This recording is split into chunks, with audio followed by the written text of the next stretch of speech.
Hora de la mañana hacemos contacto gracias a la tecnología con Rodrigo Gómez de la Torre, analista en temas de productivos, agropecuarios, a quien agradecemos por atender esta invitación. Rodrigo, desde el Estudio Central de América Quito, te saludamos Ramiro Díaz y Jorge Ñacato para analizar el anuncio de movilizaciones de diferentes sectores de la sociedad civil, básicamente aquellas organizaciones aglutinadas en el Frente Popular, así como también del movimiento indígena. Esto ante un descontento del gobierno del señor Guillermo Lasso Mendoza.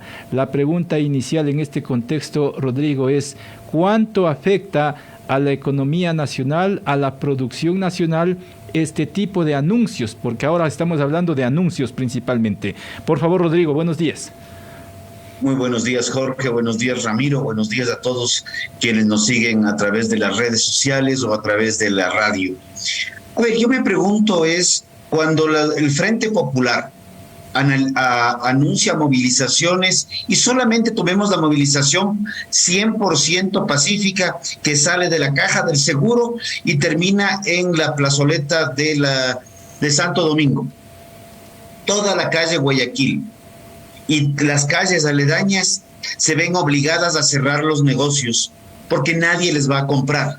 Y por un acaso algún desadaptado que se infiltre en las movilizaciones decida pintarrajear las paredes o dañar ese es un día perdido para la economía de esa calle.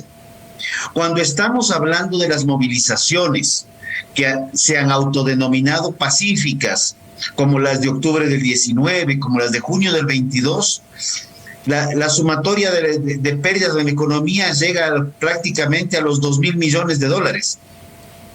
Y estos anuncios de movilizaciones, a diferencia de lo que se cree que solucionan algo, por el contrario, complican absolutamente todo, y comenzando por la confianza de la gente que quiere sacar $5 del bolsillo para invertir, para comprar, para mover la economía. Las movilizaciones y paralizaciones paralizan la economía. Rodrigo, pero solo el anuncio ya pone nerviosos a los agentes económicos, a los inversionistas. Solo el anuncio ha subido el riesgo país. Solo el anuncio pone en incertidumbre con qué vendrán ahora. Quemarán la Contraloría, que está recién remodelada, quemarán la Fiscalía, le tocará el turno ahora a la Corte Constitucional. O sea, la experiencia crea ciencia, mi estimado Jorge, y la experiencia que hemos vivido de las llamadas movilizaciones han sido una experiencia de actos vandálicos, no solo en Quito, sino a nivel nacional. Y cuando recordábamos en esta semana con algunos amigos de Cuenca, por ejemplo, desabastecimiento en Cuenca, ¿de qué? De oxígeno para hospitales, desabastecimiento de medicinas, desabastecimiento de combustibles, desabastecimiento de alimentos.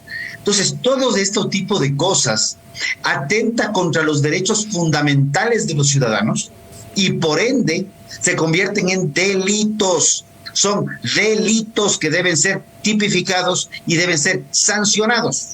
Pero, Rodrigo, ¿tú crees que hay asidero para estas movilizaciones? Y te pregunto esto porque los dirigentes convocantes dicen que ya están cansados del diálogo, ya están cansados de no recibir respuestas frente a los planteamientos. Por eso la pregunta, ¿crees que hay asidero? Verás, yo creo que el diálogo realmente necesita que haya interacción de lado y lado. Las últimas famosas mesas de diálogo, más que de diálogo, fueron mesas de chantaje y de imposición. Entonces, ahí comenzamos por ese problema. Entonces, si usted no hace lo que yo quiero, le hago paro. Si usted no hace lo que yo quiero, me paralizo el país. Si el presidente no renuncia, no descartamos movilizaciones a nivel nacional. En este caso puntual, según dicen, que las movilizaciones serán exclusivamente a los sectores mineros.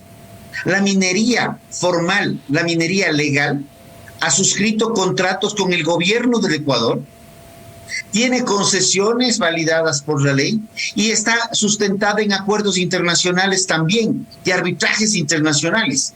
Entonces, ¿qué va a hacer el inversionista? A ese país prefiero no ir. ¿Qué pasa con el turista? Esos turistas que siguen pasando la voz, que estuvieron atrapados en ciertas zonas del Ecuador en el 19 y en el 22, que ya no quieren venir, porque dicen, inclusive la inseguridad la vivimos en todo el mundo, pero estos caprichos que nos cierran las vías y nos dejan sin tener ni siquiera cómo comprar alimentos, son muy preocupantes. Preferimos evitar el problema.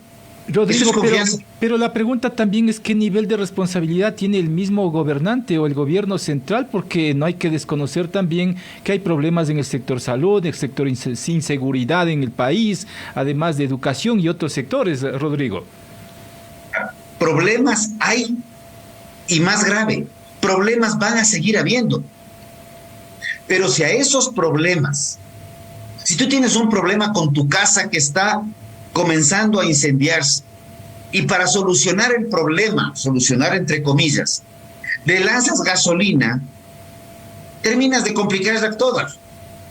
Entonces, el gobierno, yo creo que se ha visto abocado a muchos temas, y no es que defienda a este gobierno, así como tampoco es que defendía yo al gobierno de Lenín Moreno del 2019.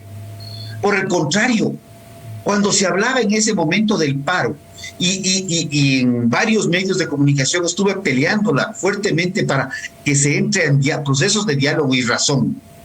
Era para poner en orden las cosas, porque con más confrontación no vamos a generar solución. Rodrigo, buenos días. Lo que pasó en el 2019, en el 2022, fue muy permisible, no ha habido el seguimiento necesario y ha quedado como para el olvido. Esto permite que en forma permanente haya esta amenaza y haya un libertinaje de pronunciamientos.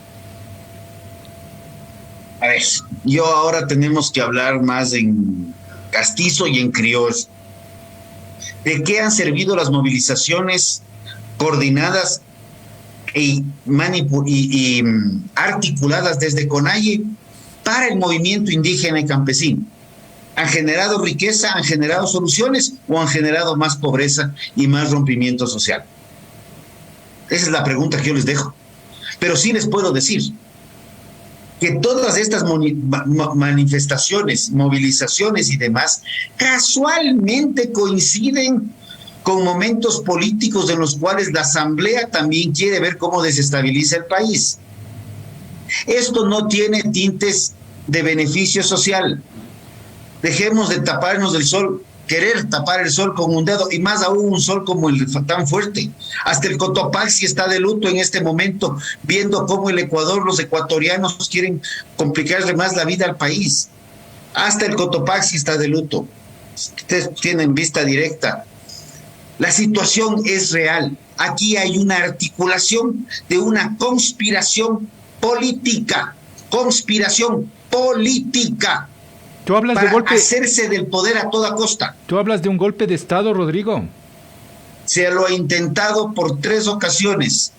Y si no hubo intentonas golpistas en el 2020, fue por una sola razón.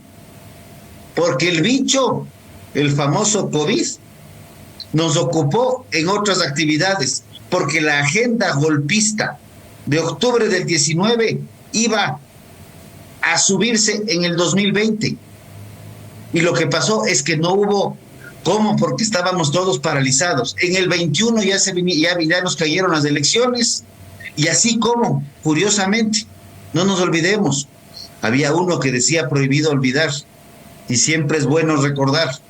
¿No se dieron cuenta que los mismos dirigentes del paro en la época de campaña andaban ocupados de la campaña en vez de otras cosas? Y de un proceso electoral altamente cuestionado, por cierto. ¿Y quiénes son los golpistas, Rodrigo? Yo sí creería que el señor Leonidas Issa es uno de los actores visibles. Los actores invisibles siempre están por ahí, pero sí vemos circunstancias que no hacen sentido en estricto y pleno derecho. ¿Líderes políticos? Creo que hay cosas... ¿Cómo? ¿Líderes políticos?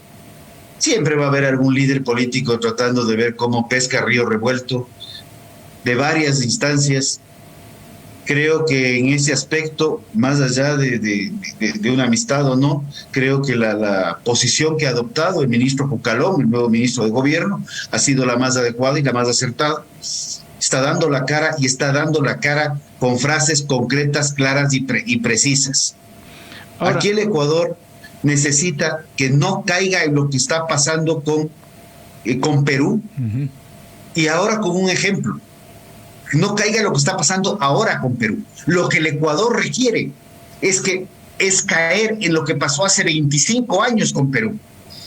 Que la economía, el aparato productivo, en un muy buen divorcio, se separó de la política del día a día, en donde, a pesar de los inconvenientes políticos que tiene el Perú, su riesgo país no supera los 200 puntos. En el Ecuador sale un dirigente politiquero a decir vamos a hacer movilizaciones y el riesgo país se dispara 200 puntos. Pero eso también es una vara que se mide desde fuera, Rodrigo, y al parecer hay dedicatoria entonces. Esa vara que se mide desde fuera es precisamente la vara de la confianza. El riesgo país lo que mide es la confianza que un inversionista, tanto propio como extraño, tiene para poner los dólares en un país. Eso es el riesgo país. Y ese riesgo país también influye directamente en cuál es la tasa de interés a la cual te prestan el dinero.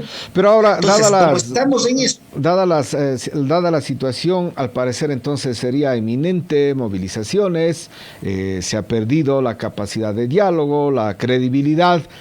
Es inminente entonces lo que se está anunciando. Yo no sé, porque los anuncios han sido muy, muy ambiguos. Un día que sí, otro día que no.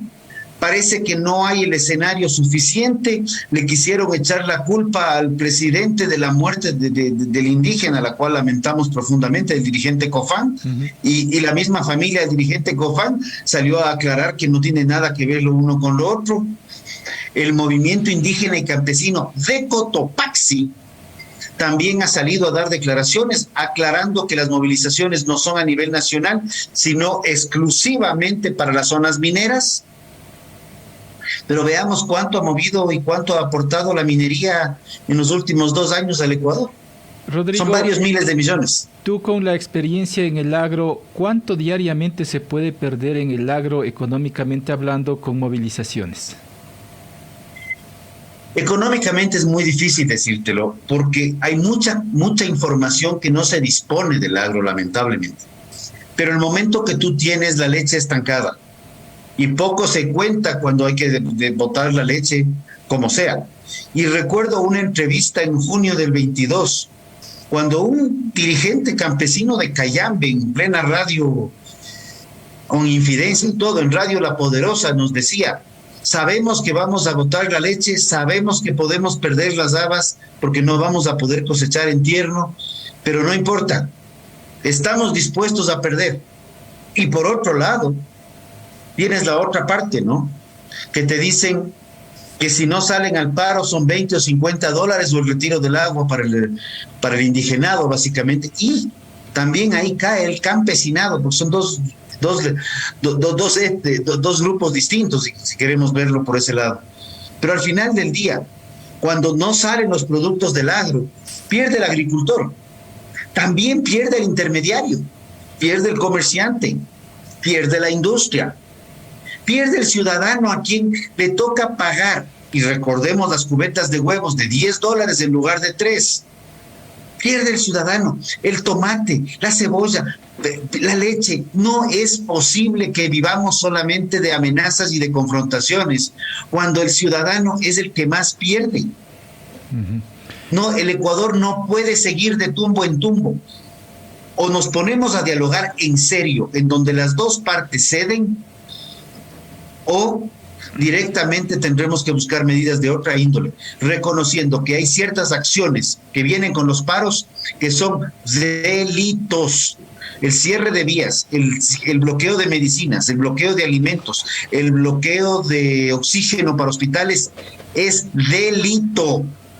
Okay. Y los dirigentes intelectuales y materiales deben ser sancionados por esos delitos. Y perdón que me he extendido. Gracias, Jorge. Gracias a ti, Rodrigo, por atender esta entrevista. Muy buenos días. Buenos días, un abrazo.